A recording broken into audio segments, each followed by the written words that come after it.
I stayed in higher education. I say that exactly because of curiosity. I'm a learner.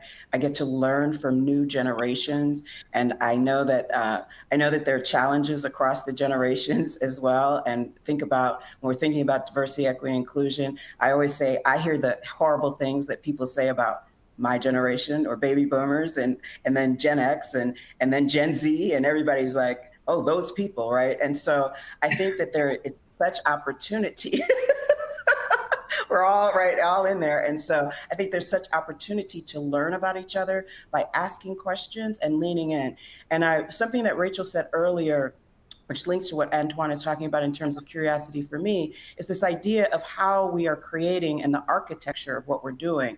And that architecture, I think about a lot about design thinking, and design thinking, of course, linked to innovation. And what we know, design thinking starts with empathy, right? That's how it starts. And empathy is about 100%. leaning in and asking questions. And then you have a cycle, right, where you're learning from those questions, you're creating new projects, you're testing those projects, and you're testing them with community. And then after that, you might have to go back and readjust and reimagine. And so that's one of the best processes, I think, of how do you think about implementing curiosity and implementing a cycle of discovery and innovation. And so for me, I think that's very applicable in the diversity, equity, and inclusion landscape. The other piece that I would say, and because I work in an institution, of course, that's focused on therapy and mental health, of course, also we're thinking about how do you lean in and ask those questions. And I love those two questions that you just brought up, Antoine, because I think that's exactly right. The other area that I think is emerging, it was actually Antoine who made me think of it, is around nomenclature. And this nomenclature of diversity, equity, inclusion, and I liked your description of the three. But there are two other terms that people also often talk about, and that is access and belonging. And I'm just going to pause here on the belonging term, mostly because I wrote an article about it. This is not to promote my article. This is really to talk about the belonging as a concept.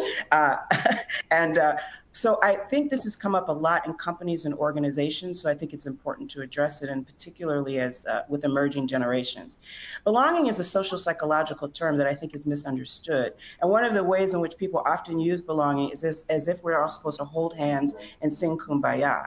And that's not what belonging actually means. Belonging means that actually you can bring critique into an organization or into a place and actually then start to tease it out. It's based on the work of Amy Edmondson in psychological safety and creating these kinds of areas where people can actually tease out different and difficult ideas.